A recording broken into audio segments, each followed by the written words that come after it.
This is Viva Fry. I'm Dr. Peter McCullough. This is Tom Luongo. This is Chuck Prodnick. This is Alex Kreiner. Hey, this is Brad Wall. This is JP Sears. Hi, this is Frank Peretti. This is Tammy Peterson. This is Danielle Smith. This is James Lindsay. Hey, this is Brett Kissel, and you're listening to the Sean Newman Podcast. Welcome to the podcast, folks. Happy Thursday. How's everybody today? Let's start with a little silver gold bull, shall we? A little precious metals. As I sit here, the price of gold, 1 ounce, Canadian, 57.36.33. And if you go back a full year, 36.73.61. I always enjoy checking the charts. Silver, today it sits at 72.27. A year ago, 42. 40. Why is it doing that? 43.56. Forgive me.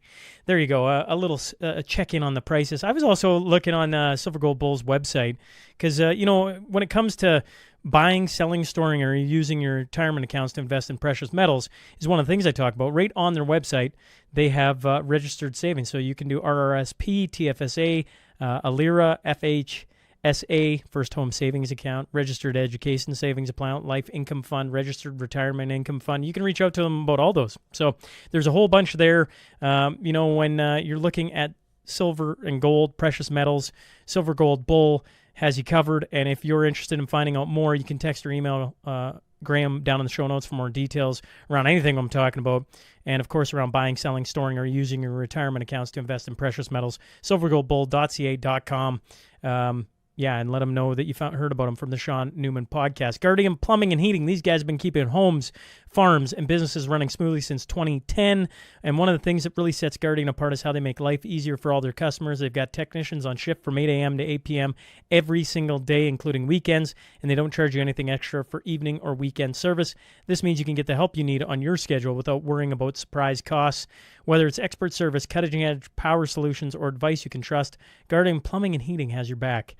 They've been protecting their customers from the unexpected through innovative solutions. That's Guardian Plumbing and Heating, and you can find them at guardianplumbing.ca. Ignite Distribution is a high-service supply company based in Wainwright, Alberta, specializing in automotive parts and wide range of additional products, including safety equipment, welding supplies, fasteners, and janitorial items. Operating as a Napa Auto Parts, Ignite Distribution emphasizes exceptional customer service and inventory management solutions to reduce downtime and purchasing costs for businesses and individuals. They got their annual filter sale coming up. All you farmers, take notice.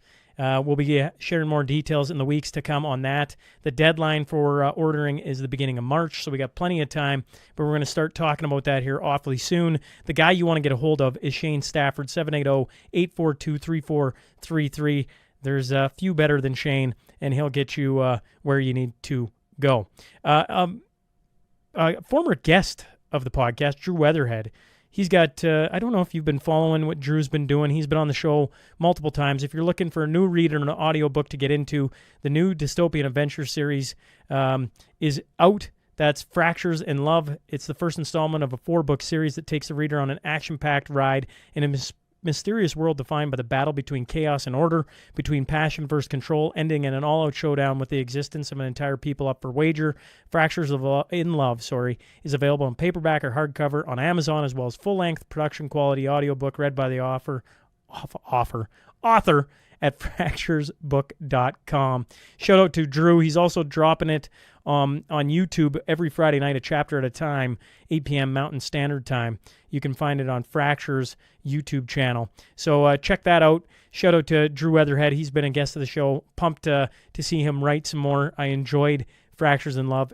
He surprised me with how well his writing is. Just throwing that out there. And I can imagine... I think I can speak safely for Drew when I say COVID probably impacted some of his writing and his thoughts. The Mash Spiel is coming January 17th, 2026 to Kalmar, Alberta. We've got a curling bond spiel happening. We've got 11 teams left, so get registered. It's down in the show notes, or reach out to me. I can point you in the right direction. But essentially, a team of 4, you can sign up as an individual, and it's going to be a nice low-key day. Twos, myself, Jamie Sinclair's put a team in. It's going to be a fun Saturday, so check that out. Cornerstone Forum returns March 28th to Weston Calgary Airport. Some returnees, Tom Luongo, Alex Kreiner, Matt Ehret, Tom Bodrovics, 222 minutes. Newcomers Vince Lanchi, Matt Air, Vince Lanchi, Chad Prather, Karen Katowski, and Sam Cooper. I'm in talks with a whole bunch of others, and we'll be announcing those as we go along. Early bird tickets on sale till December 31st, and when you sign up for a ticket, make sure you get your Friday night social ticket, free to attend if you're coming to the Cornerstone Forum. You're purchasing the tickets from there, and if you're flying in from afar, no worries, we got you covered there. 24/7 shuttle service to the hotel. If you've been checking out Substack lately, we started up last week on the mashup, and every episode this week has been airing on Substack as well. Shout out to Matt Smith, former guest of the podcast. He was pushing me on that, so I've started doing that. I've had some good feedback already of people enjoying it on the Substack platform, so that's one of the reasons to subscribe. Also, the Week in Review on Sundays. You can also become a paid member, support the podcast, and get a few behind-the-scenes of what's going on. Maybe the first look at the new studio, which came out this past Sunday, just saying. If you're listening or watching on Spotify, Apple, YouTube, Rumble, X, Facebook, make sure to subscribe. I guess Substack. Make sure to subscribe. Leave a review. Share with a friend. All right, let's get on to the tail of the tape.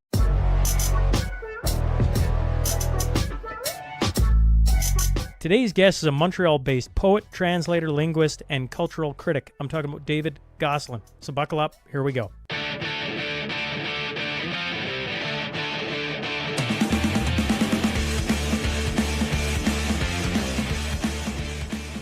Welcome to the Shawn Newman Podcast. Today I'm joined by David Gosselin. David, thanks for hopping on.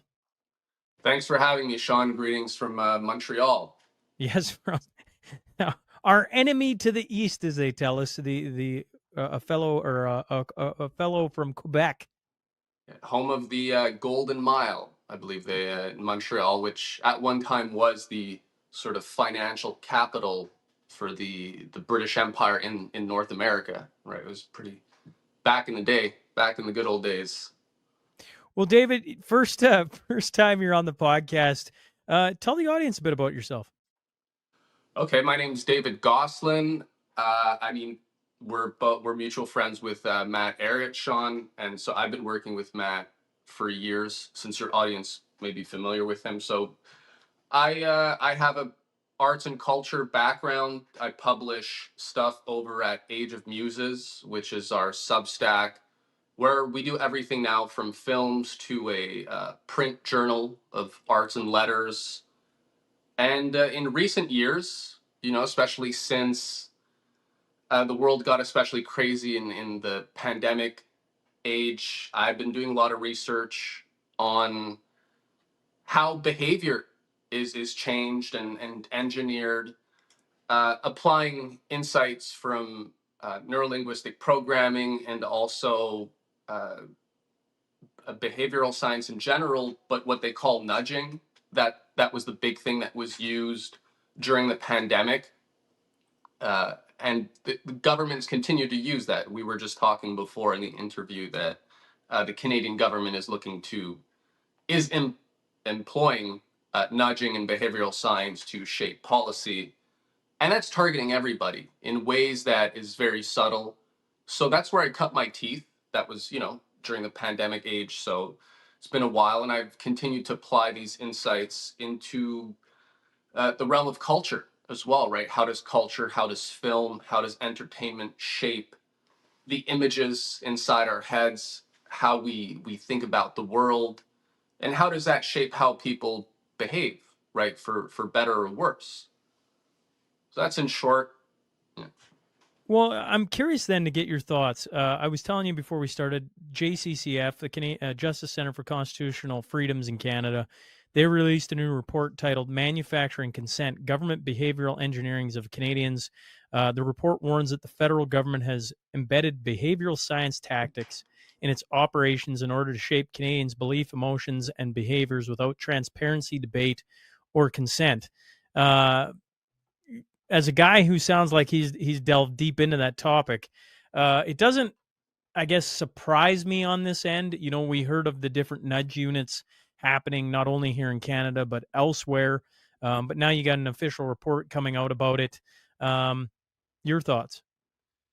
Yeah, I mean, this is a kind of 100-year plan in the making. Actually, we can really go back in history where this is kind of the brainchild of the real higher level social engineers like Bertrand Russell, H.G. Wells. People may know H.G. Wells as like a sci-fi writer, but these guys were part of social circles and basically within the upper echelons of the oligarchy that were talking about ultimately. Bertrand Russell has the famous quote where he says, how do we get people to believe that snow is black? And how much less would it cost to get them to believe that snow is gray, right? And how do we perfect this science of engineering perception to a point where it can be deployed in every institution, every school, every governing body? And there's only going to be a small social engineering class which actually knows, how that magic works. So here we are, right? This was really it wasn't a pilot program. I think the pilot programs had been run for decades, whether it's with war propaganda and all sorts of different things. But with the pandemic, that's when it was really mainlined, and it was pretty effective, right? As I think a lot of people have seen in terms of the change in belief structure and worldview was just so radical that people were like, how is this possible, right? Like my aunt wants me like in jail now and not at Christmas dinner, because that's not my story, but that people have stories like that, right? So yeah, now they're trying to apply it to other things, basically, right? So the pandemic was a good, not test run, but it was a good experiment. And so how do you apply that to now getting people to accept deteriorating economic conditions? Right, we've heard it from Mark Carney, right? They're just saying like, hey, the standard of living is going down, and that's just something that people are going to have to accept. Even the way they say it, right? Like you'd think people would freak out a bit more, like, what does that even mean? Why? Why don't we change it?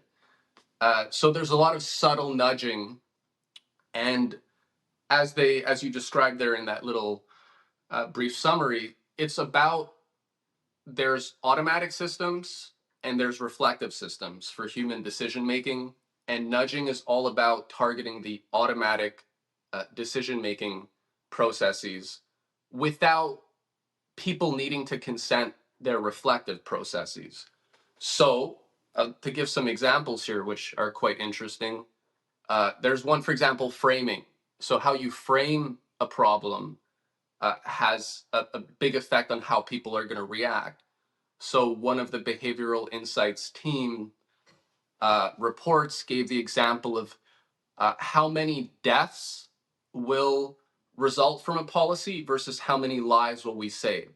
And when officials were presented a problem or a policy in terms of how many lives it would save, there wasn't really much of a response. It doesn't have the same kind of visceral impact when you're like, okay, we're going to save 10,000 lives. It's like, sure, okay. But when you frame things in terms of death, how many people are going to die, it becomes very visceral, and it has a lot more impact because there's a fight or flight response. There's no fight or flight when you're thinking about how many lives are we going to save. People, that doesn't send people into a panic. So it's all about how you frame things, leveraging things like authority, right? Authority is technically a mental shortcut. Why do you go to the doctor if your stomach's really hurting for a long period of time? You haven't studied medicine for 10 years, right? You don't know all the ins and outs. So if the doctor says, hey, you should try this or do that, it's a mental, you're going to believe the doctor, right? So how do you leverage authority? How do you frame things properly? There's a whole list of them. Reward losses loom larger than gains is a big one. So, I mean, again, if something bad could happen soon versus something better over the long term, you're going to emphasize the immediate dangers versus the kind of long-term trends. When you talk about automatic versus reflective, was that the two you mentioned? Yeah, that's how they frame it. Can you walk me through the automatic, just what you mean by that? And then the same for reflective? Well, there are things that you're just going to do without thinking. Like we have reflexes. If you're driving, and a car suddenly just crazily, merges into your lane and you have to swerve, your reflective systems are not kicking in. You just swerve, right? Like your body, your muscle memory knows what to do. And so what's interesting once we get into that science, if you will, is that it's true that a lot of our lives are actually, we have unconscious systems that are working in the background that are doing a lot of the work. And I just think about like, I we got a lot of bike lanes here. I ride my bike all the time here in Montreal, just to get from point A to point B. Half the time, you leave your house and you're halfway through your trip and you're like, oh, like, how did I get here? Like you weren't paying attention the whole time to every meter and, every kilometer that you were traveling. You're just kind of in your travel mode. So that's a form of trance. People go into trances whether when they're working out, right? You're not thinking about everything. You're just doing the thing. So you can elicit these automatic systems and these trance states. There's a whole science to it, right? You can scare people. If you start playing out climate disaster scenarios and people, especially from a young age, start to associate, every time there's a forest fire, even though it was like some arson that started it, but the media blasts these pictures of forest fires, and people are like, wow, like the world is really burning. Like humanity is burning the planet. That becomes visceral. So these are not reflective systems that are at play here. So would the automatic be really then influenced at a young age? I think of some of the things as I get older, that I have to wrestle with myself as new information comes in from interviews. I'm like, why does that bother me so much? Right. Is that because the automatic is influenced a lot at a younger stage in life, where you're told, like take the climate for one, like growing up, especially on the farm, I just don't remember, were there things going on in the climate world as I look back at there? Like, oh yeah, we're in freezing. It was this, it was that. Certainly there probably was some things in the media, but not like today. Like today, every second thing is about green this, the world is burning that, we're in this stage, we're in that stage, we're going to die in 5 years if we don't correct our problems. And if you're a young person, that would start to impact your automatic system. Am I right in thinking that?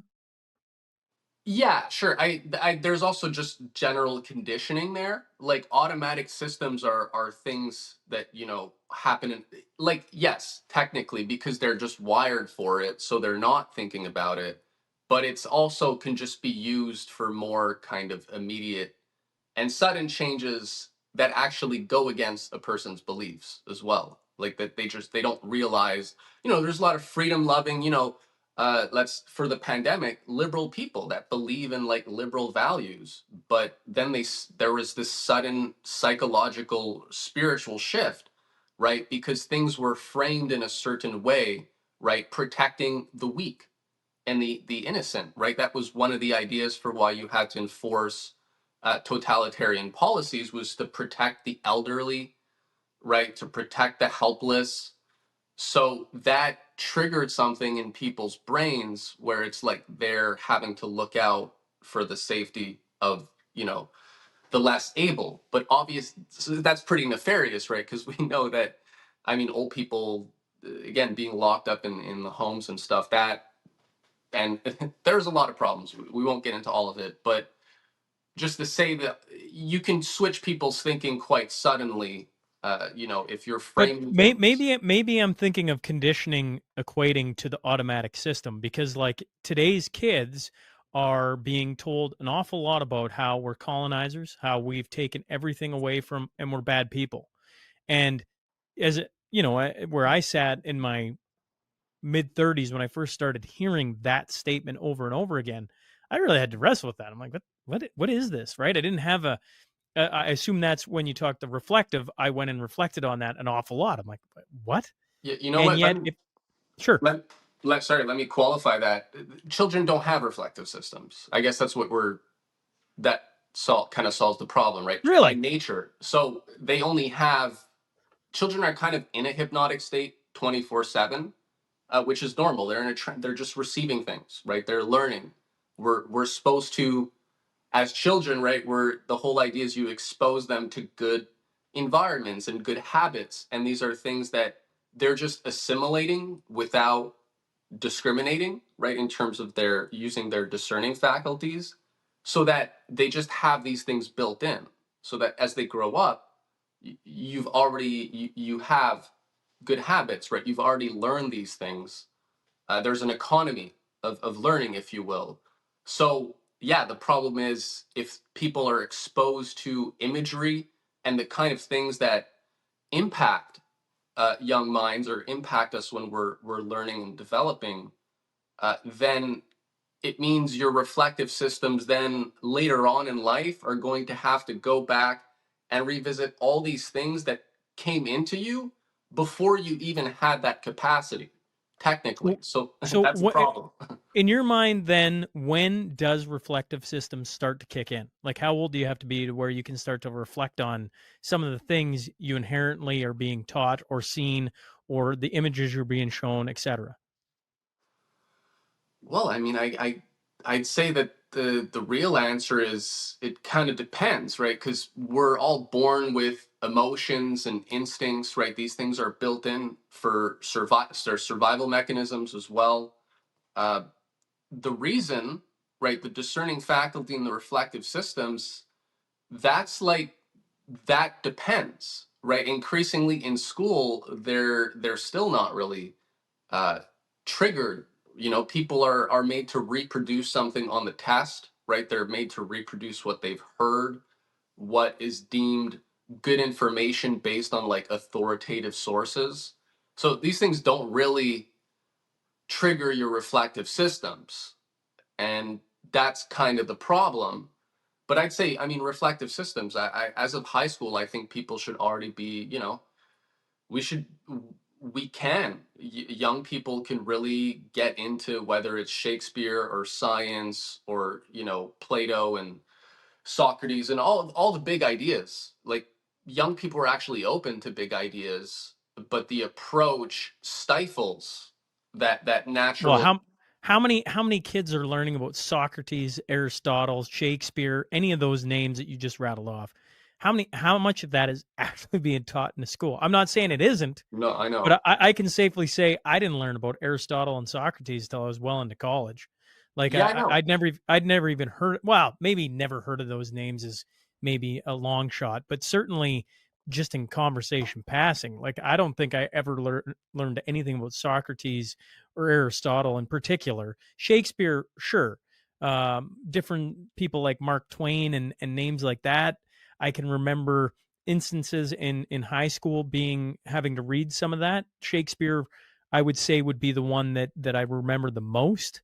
But Right. Aristotle and Socrates, I don't think those are even in a conversation today in school, are they? No, no, not really. And I was kind of referring to high school because they do get brought in, let's say in college or university, but in all the wrong ways. Like, for all the wrong, like, I mean, it's brainwashing. Like, people are not getting, they're not being exposed to these things or being made to go to the original sources and really kind of digest and reflect on the meaning. They're being given like excerpts, and you got a teacher who's in a system. Like, there are a lot of degrees of conditioning and complexity that have gone into creating these spaces and these institutions. So yeah, the distance between an authentic experience of the ideas and all the kind of narratives and explications that have been, you know, stuck in there, it's a far cry from a classical education where people read original sources and try and really figure out what's being said on their own. Yeah, you know, we're told like kids don't have the attention span for that anymore. Da, da, da, da, da. But it's kind of like a self-fulfilling prophecy. So yeah, that's a problem. Reflective systems are these things have to be turned on, like as human beings that have the capacity for reason. Capacity, I think, potential being a operative word here. Like, people can live their whole lives and never really turn these things on, right? And that doesn't mean there's anything like there's nothing wrong with these people per se, right? Like we're not we're not being exposed to important and big ideas, the ideas that gave birth to Western civilization. They're not really presented in any meaningful way today. So people are just, if you have a job, you got to take care of your family, right? We all have responsibilities. It's it's not obvious, right, with everything going on in the world, that or you turn on your reflective systems and you know what, a couple years down the road, you go down some rabbit hole and you're in like a QAnon or Scientology cult. So you can't actually blame some people, I would say, for, there's people who are like scared of conspiracy theories, because obviously there are crazy conspiracy theories, or there's people that think everything is a conspiracy. And then there's people who go to the opposite extreme and believe like there are no conspiracies. Like the world is just kind of this surface. What you see is what you get, right? The world is really what we're told it is. Both are extremes. But then how do you discern what are the real conspiracies from what are not, right? What are the fake ones?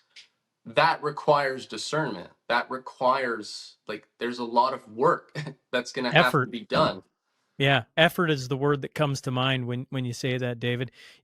I'm thinking about my own journey, and I wonder when, you talk about this reflective system, and for me, and I think a lot of people certainly listen to the show. There will be some that have probably had it on a long time before I ever did, but the COVID time really kicked in. I would assume, to use the term reflective, it really kicked it in on me, because I had to wrestle with a lot of different things. When you started interviewing people, they were like, this doesn't make any sense. And then you had to sit and go stew on that. It's like, oh man, is the world that bad? And that was a very challenging time. I've talked about this a lot, that here I am, I'm interviewing all these professors, doctors, lawyers, all pointing out how bad of a situation we're in. And then I go home and I go, is it really that bad? It can't be that bad. Right. Mm, And I had to wrestle with myself. And it culminated, I think, in a conversation where, it's like, what are you doing? I'm right. like, well, if I'm not going to listen to all these people that are coming in and giving me new information, Hmm. and what the heck is the podcast about? If I'm not going to take some of what they're saying, certainly you got to use discernment. But like, if you're not going to take some of what they're saying and what's going on and playing out in society, then what are we doing? Might as well just go back into the automatic. Show up to work, do your thing, come home, watch a hockey game, drink a beer, be involved in your community a little bit, and just play out life like that. But for a lot of people, it was like, no, there is some difficult conversations going on right now, because if we follow this track any further, we're all going to be locked into, like, the 15-minute city, where if you don't have a certain injection, you're not going to be allowed to participate in society, and on and on and on and on it goes. Yeah, yeah, and that's a good point. It's important for people to play out. Like, yeah, some of these things are uncomfortable to get into, but yeah, just play that out. Like, what does life actually look like in a 15-minute city where you can only sort of belong or really live if you have the right injections and like wearables or whatever? It gets crazy, right? And when people start to think about that, it's like, well, no, like let me try and see what's going on. But I think that's actually, like, collectively, right, in our societies now, that's where we encounter another problem where, like you said, the first reaction is for people is like, is it really that bad? And it's like, do I really want to go down that rabbit hole? Because number one, right, I have responsibilities, I have a family to take care, I have a job, and da da da. Like, how immersed in this thing do I want to get? And I think that's where, like, it's important to, yeah, there's a pacing that's required. We're in an information war. So it's easy, even if you are curious and you have all the right intentions, it's easy to start running into, uh, there are all sorts of misinformation operations, on all sides, right? On the right, on the left, like in the alt media scene, it's probably 80% bought, right? They're bought people and they're disinformation agents, most of the big ones. And you wouldn't think so at first, or I didn't think so for many of them, because they're saying 90% of what they say, or let's say 80% is true. Fine. But it's that 20%, right? That limited hangout that then sends you down ultimately the wrong direction, just with like an extra little fact that they've thrown in there, or that something has been left out, right? Whether about it's who they work with, or right, what they're associated with, what their background is, why they're saying what they're saying. So yeah, we do have to have our thinking caps on. But I also, just to say, one of the key one of the key points in psychological warfare is demoralization. Like, morale is key, and that was one of the big factors that the Tavistock Institute, which pioneered a lot of the brainwashing, mind control programs from out of Britain, and then Tavistockians came to the United States, and they're in Canada as well. John Rawlings Rees, who's a colonel, I believe, he made the point that winning wars is not about killing. It's about destroying the enemy's morale while maintaining one's own. Now, that's a big thing, because if you think in terms of numbers, the amount of people that know something is wrong in the world and like all agree on the basic problems that need to be changed, it's overwhelming, right? Compared to the people creating the problems. But there's a morale question, right? Like, it's a big system and it's entrenched. So even though you have a lot of people that are hungry for solutions and da da da, even if you give good information or ideas, if people are demoralized, they're like, yeah, sure, okay, but it's probably not going to work, right? People are corrupt, da da da da. People are too dumb, and they just go into self-preservation mode, which is how this what the system really wants, right? The more impoverished or scared people are for their future and their families, the more they'll just go into self-preservation, and they can do, right? The system can do very overt things, and people will, even though they know it's bad, they're going to tolerate it. So morale is important, and how people learn about the things we're talking about is also important, because it can just get people, it'll get a lot of people to shut down, right? It'll get a lot of people to wake up, but then once they're woken up, what do, right? Do they just spiral because there's so much overwhelming information, and it just leads to another kind of disassociation, where at a certain point you don't know what's true. You know there's these bad things in the world, but you're consuming so much information that it's it's causing its own kind of confusion. So I think at the end of the day, we got to talk about solutions. As the proverb goes, where there is no vision, the people perish.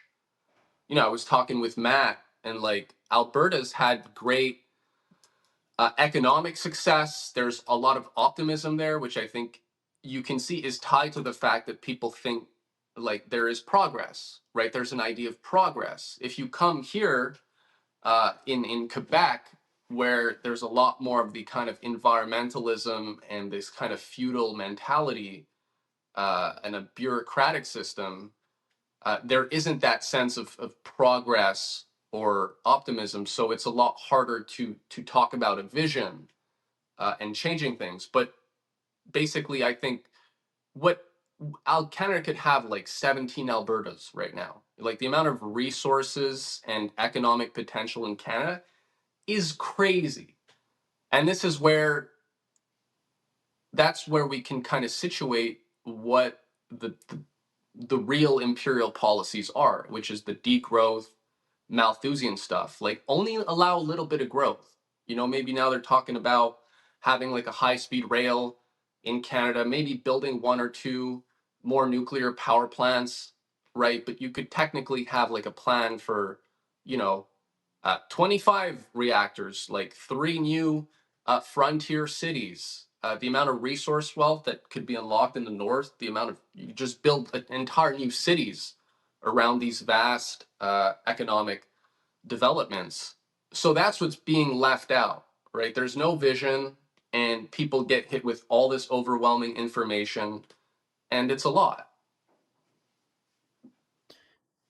Your comment on morale, that seems to be sticking in my brain right now because that's been something I think a lot of people have been wrestling with.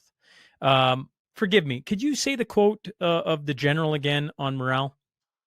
Winning wars is not about killing, it's about destroying the enemy's morale while maintaining one's own.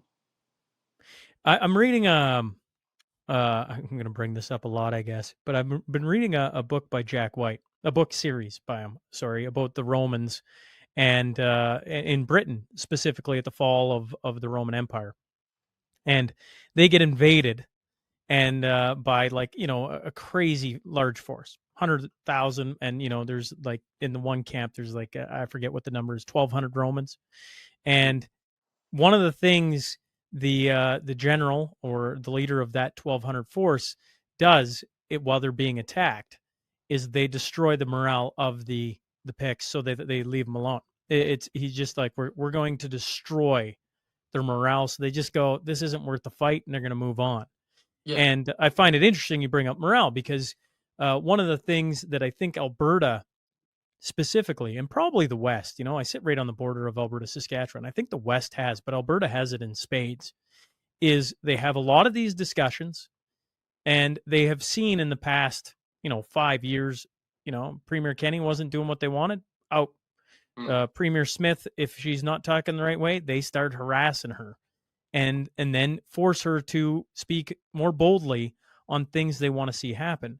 And they see, I think, some progress, as you alluded to, the difference between Alberta and Quebec.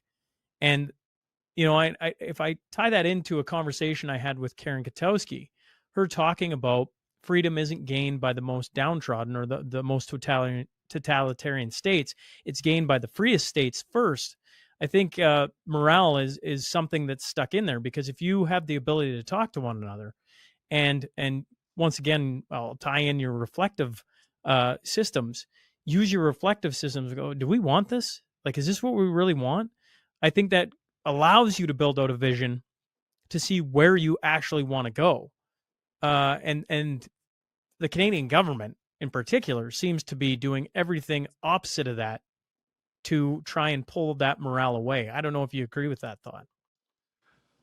Yeah, no, this is built in. I mean, the morale thing is big, and it's often, it's a question of what important information is left out, so that, well, let's just use the Canadian trucker example. I mean, that's probably the perfect example because it had such a huge effect on morale. At the end of the On morale. day, that was the scariest thing for the establishment, right, and the institutions. And even if like Canada was supposed to be, we're all well behaved, we're all nice, polite people, and Canada's never actually had a revolution, right? It didn't win its freedoms from the British Empire. They were granted to it, and they were granted as a means of keeping Canada within the sort of Commonwealth system, and away from the kind of American revolutionary impulse. So Canada was given all sorts of goodies in order to kind of be comfy. We got a railway, we got economic development. So just to say that the Canadian trucker thing, the fear was that, well, if that model starts getting reproduced, in the United States, and they subverted it right away. United States, right? The FBI just infiltrates with like a bunch of plans, right? There's no way we're gonna let that happen there. Uh, but so there was a fear. If one kind of thing, one kind of resistance, even if one battle is won, and people get a taste, right, that they can win, that they can actually be effective if they adopt a certain kind of outlook and approach, right? And the fact that like there was no violence, it was really peaceful. Mama bears and Papa bears, we had gone to visit in Ottawa, like it was a love fest, truly. Like everybody was just happy. It's just the amount of like joy, it was ecstatic. So that scared them because it caught them off guard, right? Like Ottawa, they all of Ottawa was shut down. It was pretty crazy to be on the ground and just to see how the trucks were positioned. Like, there was some real military kind of logistical planning that went into it. It was not, it was done by people who knew what they were doing in terms of the plan. So that's an example, I think, where it's like, oh, so Canada can actually fight back, right? And like other countries saw that and are like, hey, we should resist too. That's what gets dangerous for the empire. And then what's important though is that when people start thinking in those terms, yeah, you gotta like be aware of what the intelligence agencies and stuff are capable of doing, right, to subvert these things. They have a lot of tools as well. So like it requires serious, like that one caught them off by surprise, but are they going to get caught by surprise a second time? Probably not. So like it's kind of it should be an invitation for people to want to know how our system really works.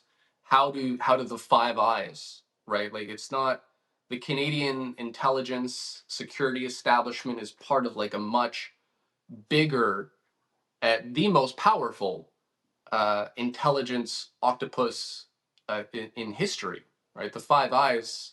I'm not sure if your audience must have heard the name, but the Five Eyes. Oh is yeah, like, for sure. The Five Eyes. I'm not going to sit here and say I'm a wealth of knowledge on it, but I definitely know enough about it, and you can explain it more if you'd like. Yeah, I think it'd be a benefit to the audience. well, that's global. That's the global intelligence sharing nexus that it's basically Commonwealth countries. So it's Britain, New Zealand, Australia, Canada, and the United States. Netanyahu recently made some, remark that, he said, you've heard of the Five Eyes, right? He said, well, we are the sixth eye. So these eyes, just to say, that's the real like center of power, if you will, in terms of the intelligence. It's not just the US or the CIA or the FBI. And so Canada is one arm of that. And the intelligence sharing for that, it serves as a global web, right? That's why like what's New Zealand? Like who cares about New Zealand? They film Lord of the Rings. Okay, cool. Let's go look at the forests or something, the enchanted forests. But no, it's that they're just in all parts of the world, and it really is a kind of global web. So that's what people are facing off against, right? Maybe it's better that they don't. Maybe it's better that the Canadian trucker movement didn't know exactly what it is, because it's truly it's huge, right? It's massive. But the recent successes or past successes should be an invitation to be like, let's learn more about these things. Like, what is Canada really? Because it's not the image that most of us have of this kind of fluffy, nice, whatever, proud. It's like it's a weird system. It's a Byzantine, like the Privy Council and how Parliament works. It's like it's a weird labyrinthine system, and the intelligence institutions that sit atop of it, it's super weird. It's crazy stuff. But that's what people are up against. You talked about solutions. In your travels, your research, you're digging into these different things. Did you stumble upon any solutions? Oh, for sure. I mean, solutions was the first thing that got me interested into all these matters years ago. I'm 34, gonna be 35 in January. I got into this when I was 17. So I don't really know anything else. I'm pretty weird that way. It's like I didn't. I guess I was fortunate to not really go through the indoctrination system, which has its own, like, there are all sorts of drawbacks as well, and like dangers when you kind of take this path that doesn't really have much guidance or anything. But just to say, so solutions were the first thing that I was kind of more interested in when I knew that like things were not what we were told. The world as it appears and as it is, like Plato's cave, is very different. That was the jump off point. But truly, I mean, that's why I use the example of Alberta. When people have a sense of progress, there is economic development, you feel like your future can be better, right? That for the next generations, you know that you can give your children a future that is promising, and that this thing can continue, right? That we're not in an entropic or closed system where things will just get worse. Which, if you look around in the world or in a lot of other even parts of Canada or in the United States, the assumption is things are just about, they're just going to keep getting worse, right? And so when you have that, people can't think about solutions. And I say that because the solutions are simple. When you have economic progress, when you have development, you have new discoveries being made, right? You have great art being made. People are optimistic. They are getting in touch with that deeper humanity, right? They're being acquainted with it, and they have like living examples of it, right? We see like new, whether it's a new bridge, whether it's a new sort of power plant, whether the new, like the Bering Strait Tunnel, right? There's talks about connecting Alaska and Russia, which would go down from Alaska down to BC to the United States. There were plans for science cities in Canada in the 50s and 60s. I believe it's Frobisher Bay or something. There were the idea of like frontier science cities that mimic basically the kind of terrain that you have on other planets, right? Whether it's Mars or the moon. So it's like a jump off point to developing a space economy, truly, right? And so what kind of power sources are you going to have? How much energy are you going to need? We could easily, Canada actually has know-how when it comes to nuclear power. Nuclear power, cleanest, truly, of the power sources, and it's what we need if we're going to have a world with like 8 billion, 10 billion, 50 billion people. That's natural. If we're doing things right, that's what's going to happen. So that would totally change the game. If energy prices, are reduced tenfold because we've invested in higher energy density sources, and we have crash programs for fusion and stuff. It's all exciting, right? And then you can actually just enjoy life because you have a sense that the work you're doing, the sacrifices you're making are leading to something good, right? They're going to be worth it. Because the worst feeling is that you're working hard or making sacrifices that will amount to nothing because you live in a bubble and the system is imploding, Well, right? I think for a lot of people, myself included, it's hard not to stare at some of the things going on in this country and go, where are we heading? Like the Cowichan tribe, the fee simple title out in BC, the MAID program across the country, the government budget that continues to erode the value of our dollar. The fact they're going to put 300,000 public servants, we can all chuckle about it going into the military, but what does that lead to? They're talking about a more Finnish-based model where we all men 18 60, 65 now have mandatory minimum service. You start going down these roads, and it's all the dark things that I'm not really interested in, right? And the things you're talking about are about building and trying to make society more prosperous. And what I see play out in our media and I think you mentioned movies is all the dystopian ways we can have society in the next 50 years. And it's like, well, I don't want that. I don't know of many human beings in Canada that do want that. Yeah. And well, I think that's kind of a testament to the fact that there is a good and a potential, regardless of how bad or dark things seem, that people have this natural yearning and so much work.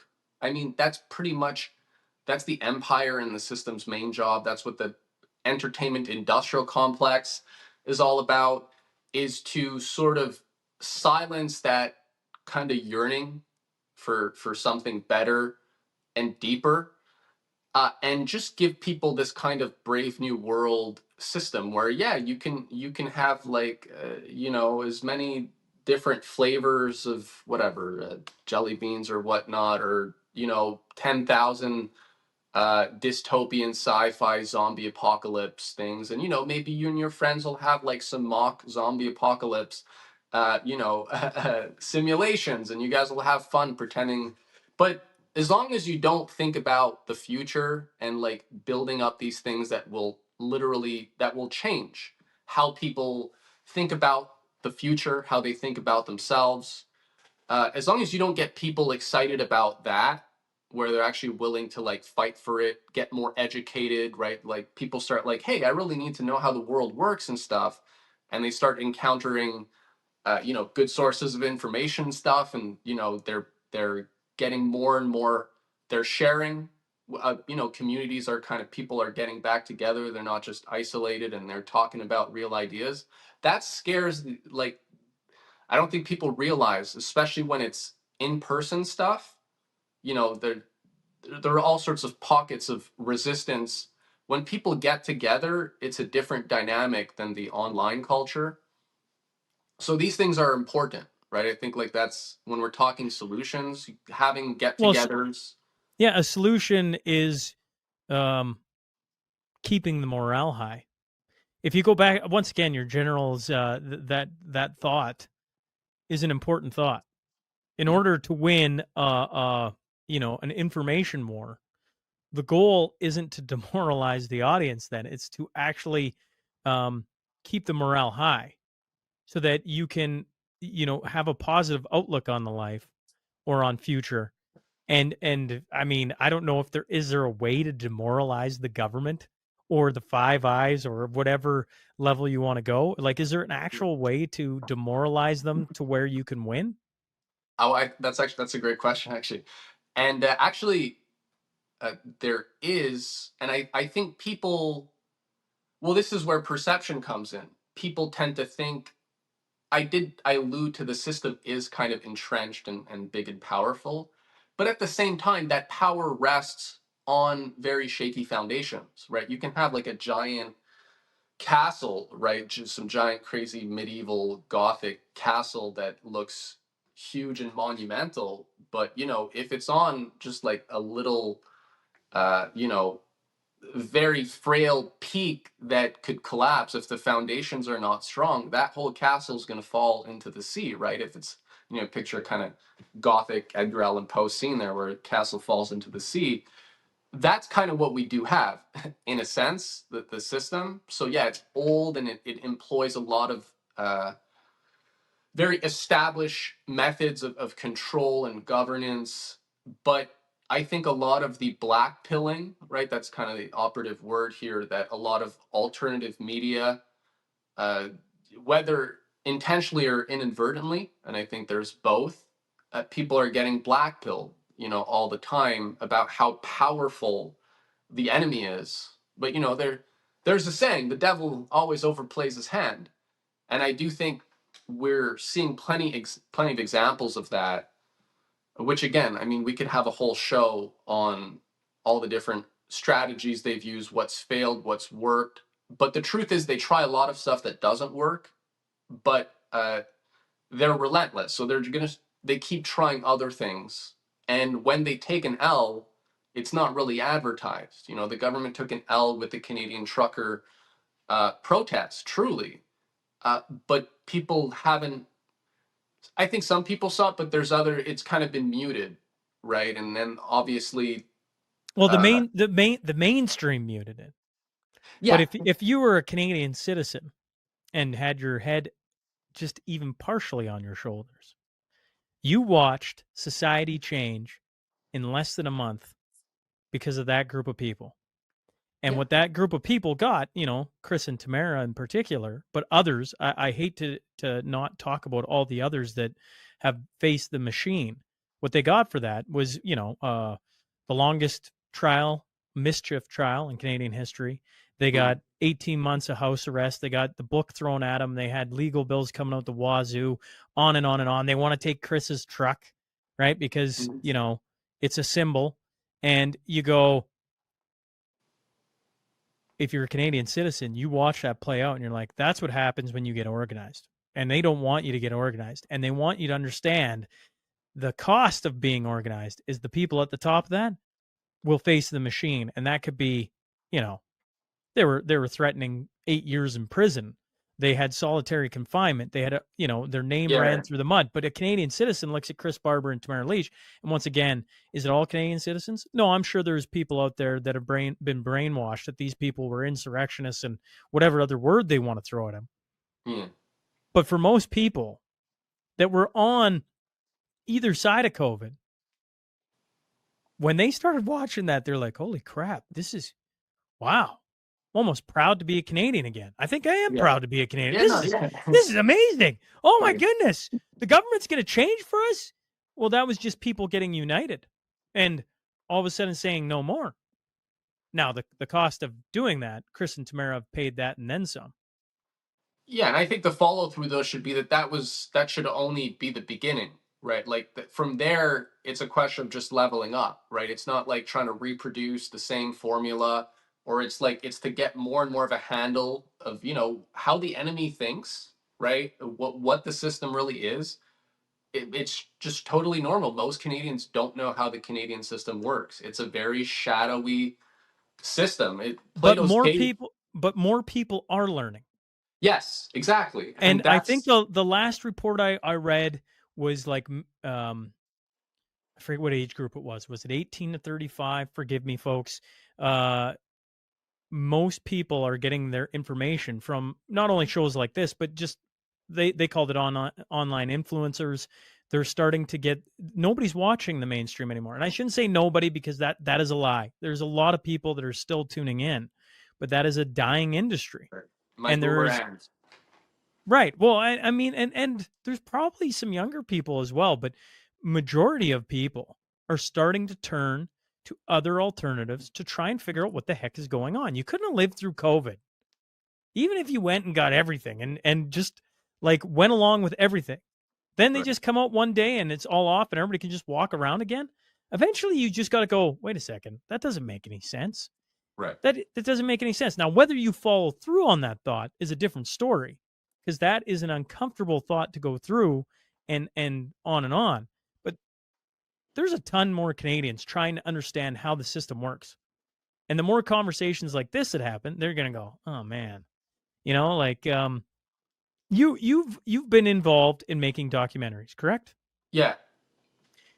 You mentioned I forget how you put it, the movie industry industrial complex or something like the entertainment industrial complex. Thank you.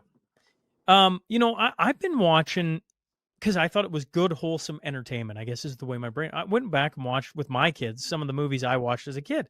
Okay. And I'm like, I chuckle about it because, I mean, I guess I don't chuckle. I'm surprised how every kid show that I bring up with them, almost all of them, I'm trying to think of one that I've watched where they have a happily married couple where a man and a woman with a child and the story plays out. And I'm sure there are, but of the ones I've shown my kids, it's almost always a divorce. Almost always.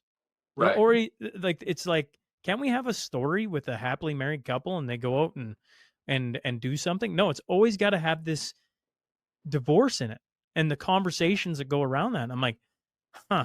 So here I thought this was all like good, wholesome family entertainment. And for the most part it is, but they also have to interject the idea of divorce and the weird conversations that go on in those movies because of that. Yeah, I mean, you could go a lot further for sure. I mean, think of whether it's shows like Friends or Seinfeld. I mean, this is just one example, but yeah, the power of cinema and the silver screen. Why do you bring up Friends and Seinfeld? Well, they're all single, right? They all in Friends, like it's kind of weird if you think like in real life, who's like that. They're all just single people living in some apartment complex, and they're all like nobody has a family, nobody's married, and they just all go on adventures and like sleep together at different times, and that's like a big thing. Or in Seinfeld as well, right? I'm just saying it. You're right, there was a lot of these kind of shows. So I guess I've never, it's funny, the reason I question Friends and Seinfeld is I think you're turning 35. I guess next year I turn 40. Well, that's weird to say.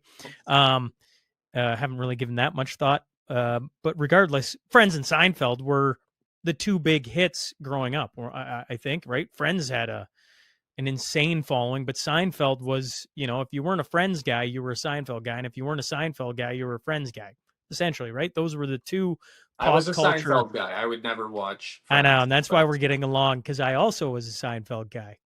Yeah.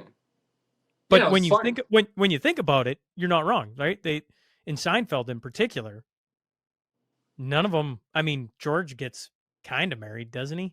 And then that all falls through. He kills his wife. He Right, poisons her because he's cheap. So right. I mean, like, doesn't end well.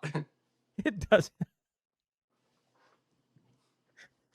Man, Seinfeld had some great shows, though. I Yeah. mean, but when you think about it, and you're trying to build out a healthy look of what society should be, that involves a man and a woman getting married and having children.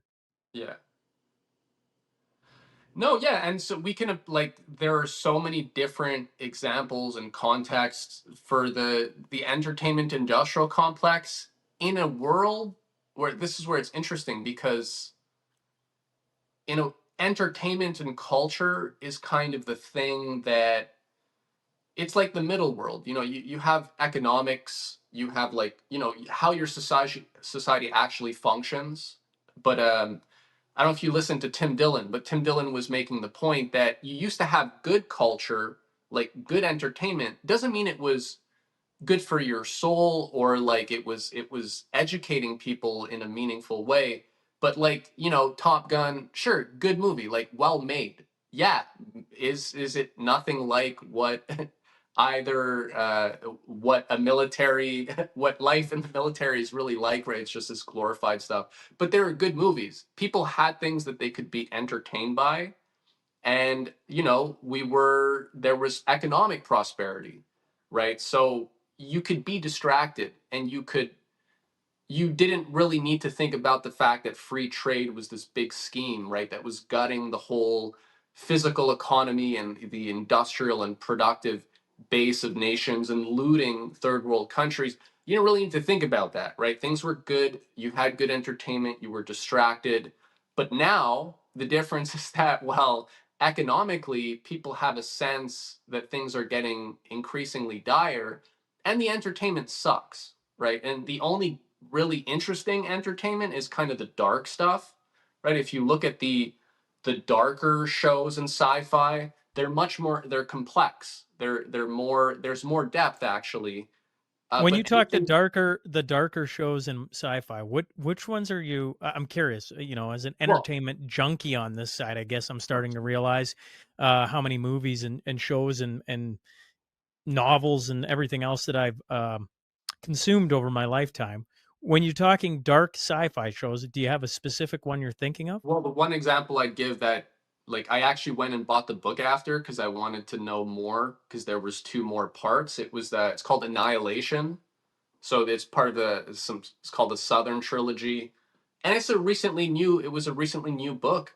Um, and Annihilation is about basically, I mean, it's a crazy story. It's fascinating, but there's this region that there's a radius that keeps expanding where everything within that radius is everything is morphing, that life is like crossbreeding, and it's kind of like an alien kind of vibe, like how is this all changing.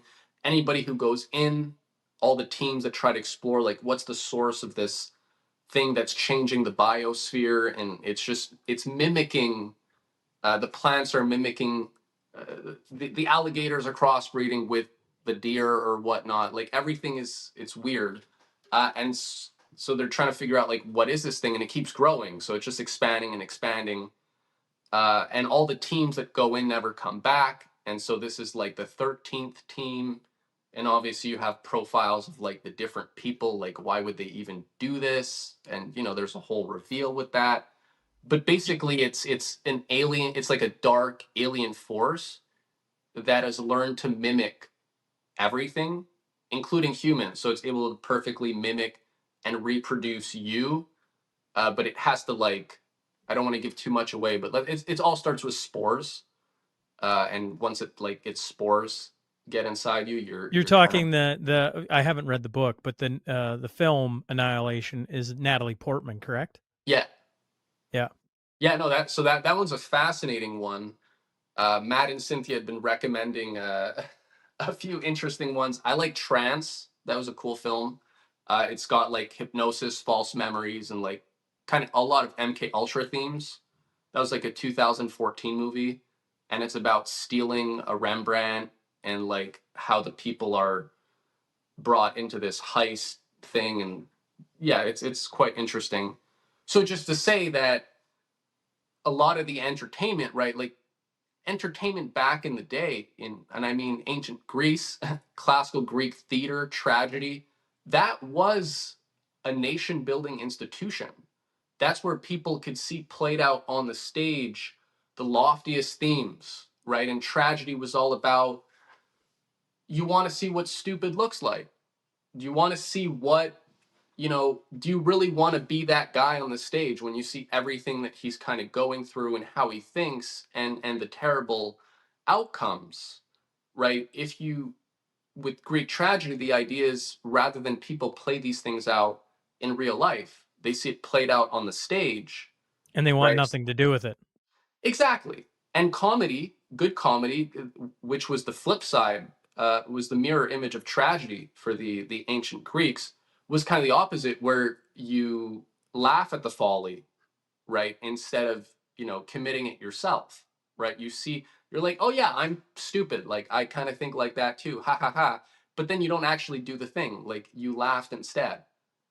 So these things are very powerful, and you don't have that really today. Like, it's like, to find a good tragedy today is the rarest thing. It's usually just existential and dark, Well, what and was it's the more. best, if you don't mind, crossing into movies and TV shows and everything? What would you say was the best movie you've watched in, I don't know, since 2020, in the last 5 years? Do you have one where you're like, actually, this was pretty good? Well, the funny thing is, I was never actually really a big movie guy, and I've just gotten more into it as I was thinking more about making films. Like, as somebody who was into poetry and literature, poetry is the primordial image making. Poetry, the word, comes from the Greek poesis, which is making. So the poets of ancient Greece were the divine image makers. They were the Hollywood of that day, and so much of the Greek psyche and world outlook was shaped by the images that the poets made. That those were the images inside the heads of everyone, about the gods, the genealogies, the histories. So just to say, I've approached film from kind of that standpoint, or like that's how I got into it pretty fast. I just watched, actually, Matt, Cynthia, and I, we had watched Jacob's Ladder for the first time. You ever seen that one from the 90s? Oh, No, but that's a good one. That's one one of that's one of the things I've been doing is, because like, I didn't realize how much I enjoy a good movie. I enjoy right. a good movie. And now where I sit, I have a different set of eyes on when I walk into a movie, and I'm like, oh man, like that is just garbage, right? So one of the things I've done is, on IMDb, they have the 100 greatest movies of all time, right? Voted by Mm, people. I'm like, interesting. And so, one of the ones that I found over the, course of the last year was The Godfather. And I'd watched it as a younger man. I thought it was boring, just like, mm, man alive, it takes 3 hours to get to, you know, in my mind back then, I assume was the entertainment. mm. And then I went and watched it again. I'm like, I should watch that again. Like, chances are, as an older guy, I'm going to see different things. And it's a 3-hour movie that I feel like has its foot on the gas from start to stop. It is one of the most well written. The characters developed in it are just well done. And I think it really takes some themes, of proverbs of all things, and puts it into a movie. Now it plays out in a mob style show where they do a lot of different things that most of us would probably be like, you're never going to do that. Right.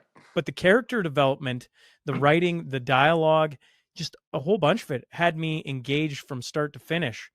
And there's a reason why it's in the top 10 as voted by the public as one of the greatest films of all time. It makes complete sense to me. You watch it and you're like, the character development, the writing, what they do, when they do it, how human beings interact. I mean, it's a phenomenal piece of work, and it was done in the 70s. Yeah. Yeah. And I mean, yeah, the real good ones actually sort of present the real depth and complexity, right? And it's not so black and white, right? Like just like real life. So yeah, that's always edifying. And obviously there's so much potential though. Like there's certain kinds of good entertainment that were allowed, you could say. But again, the Hollywood is such a concentrated and small industry in terms of like the power structures, right? It's at the top, it's a very small crowd.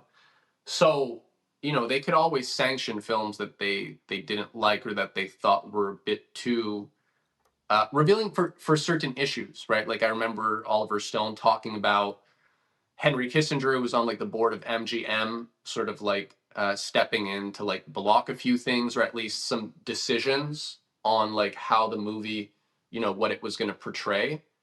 Like the Pentagon has liaisons, right, for the entertainment industry that they give notes. There's a whole book on this.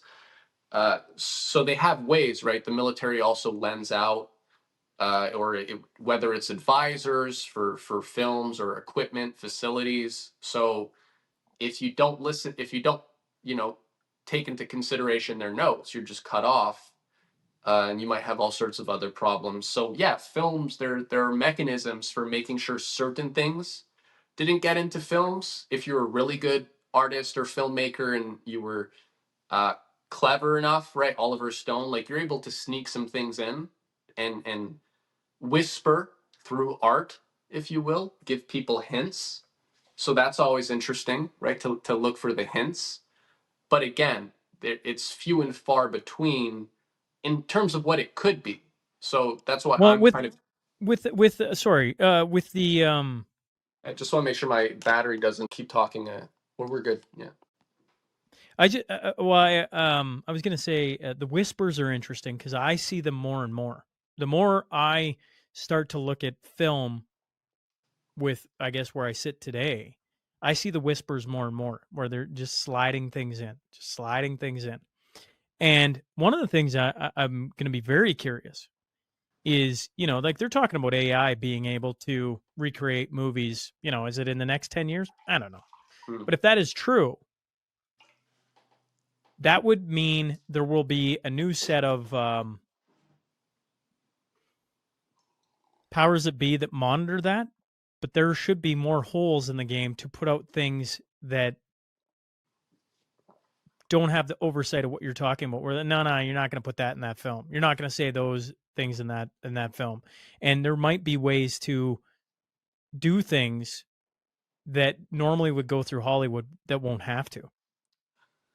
Yeah, no, I'm optimistic. Hey, that's why I started. Now I'm like really going hard into the filmmaking stuff, and it's like obviously a full-fledged film. That's kind of one of the like the barrier to entry is so high. That's one of the industries that like to do it independently. It's still one of the hardest things, right? Because you just need so much funding for a film, right? Where you're 100%. renting out. So that's like, but you can make documentaries, you can make a lot of cool things. But yes, with AI, increasingly, it's like, well, hey, I've been using the tools in our films in terms of just having good footage of things that you need that would be hard to get, or you're gonna have to pay like whatever $1,000 for one image from Getty, right? Because it's so expensive, right, to just get good content and good footage, unless you own it yourself and you've gone out and captured it all. It's such a headache. So with AI, you can make really good stuff. Like it's not making any creative decisions for me. Like I already have the vision, Correct. but Yeah, I yeah, yeah, want the yeah, yes. scenes. So yeah, I do think that in that way, more and more there is potential for you can have very deep and well done films that don't require $20 million. yeah, like you don't require You you to think burn $300 million for the Joker or whatever, and it's like a tap dancing psychopath, and there's no plot, right? Like it's just that it's just a mentally ill person. if I look at what this realm is now, right? From where podcasts began, was it 2005, 2006? Was it, do they have their origin in long form radio? Wherever you want to start that, folks, to 2025, podcasts or live shows like this have jumped in the 6 years I've been doing it to crazy heights. And I go, what's another 5 years of this? What's the technology going to look like? It's going to be pretty crazy. And when you look at the film industry, I would say, and the reason I bring up podcasts is, what was the barrier to entry back in the 80s? You need to have a radio station. I don't know. You need to have a signal to put out. Yes. And as time goes on, they're going to try and make the barrier to get in harder and harder, right? Canada, the government, with all these different bills, trying to maybe censor the internet, right, is going to be interesting to watch. But the barrier to entry now is so low. Like, to anyone wanting to start a podcast, literally, you could do it tomorrow and it'd probably cost you $50. I don't even know if it costs that much. Yeah. And yet, to create a film, the barrier to entry is way higher. And I see that barrier to entry falling year over year. It's going to get less and less and less. And I don't know if it ever gets to where it's like this. But at the same time, it'll be closer to this than to having to spend $300 million to have a tap dancing Joker. Yeah, no, and there's a lot of interesting stuff out there in terms, they're talking about independent Hollywood, and Hollywood is kind of dead, by the way, right? Like, that's the other thing. The traditional Hollywood is not, the movies that they put out, or like, most of it is junk, and a lot of the awards are being run by the streaming services, whether it's like Amazon or Apple or Netflix. Yep.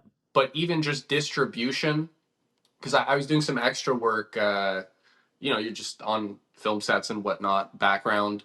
I was like on the Jackie Chan film, The Karate Kid, so I saw Jackie Chan and all that. It was pretty funny. But just to say, like, now, one of the kids that I was talking to, you meet interesting, they're film students, they're into, like, they're creatives and stuff. He's saying also it's about the distribution of films is now changing. Like, you want to see more of, like, whatever, A34 studio movies or more of this film. And they're like, things are spreading in different ways. It's not just like, oh, is like Nicole Kidman in it or not? Like, people are more as well going to films, he was remarking, because they want to learn something, right? So it's increasingly like, you want to educate yourself, and films, documentaries are seen as a way to do that. So it's not just about passive entertainment anymore. So there are interesting shifts, and people are more interested, they were saying, in aesthetics, in terms of, like, what is the style of your film? How is it done? It's not just, is it, like, realistic? Realism was like the big thing. Like, is that how I would talk to my wife, or da da da?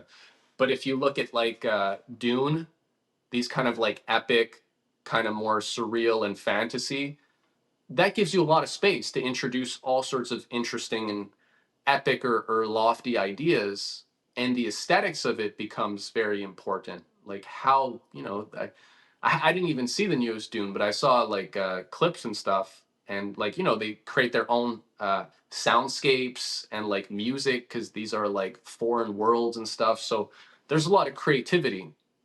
All that stuff's very interesting. And so, yeah, I'm an optimist, right? That's kind of, I'm a perennial optimist in terms of, there's a lot of potential for creativity, for art, for culture, but a lot of it is decentralized now, and it's the other extreme. We have so much stuff out there, right? There are so many podcasts, and that's why I think it's important to do something different with our films and our documentaries, right? I just made one with Matt and Cynthia's Rising Tide Foundation on Edgar Allan Poe. That's a true crime, which is something that true crime podcasts. I mean, people just go, this is some of the biggest podcasts. So we made a true crime film about the untold double murder of Edgar Allan Poe, first in body, then in spirit. And so that, I think that's a good example of, if people are interested, they could find that film on any of our Substacks, Matt, Cynthia's, Rising Tide Foundation. we can do a lot of stuff. We just have to have a vision, right? Where there is no vision, The the people people perish. Yeah. David, appreciate you giving me some time today and hopping on. If people, you mentioned the film, but if they were trying to, find, some of your work, where can you point them to? So just go to ageofmuses.substack.com. So that's my main thing, and that's where people can find. I have books, I have magazines. Now we have the films, articles. I do translations. So yeah, Age of Muses on Substack, and from there you can go down a couple rabbit holes. Appreciate you hopping on, David, and doing this. Very nice meeting you. But thanks again.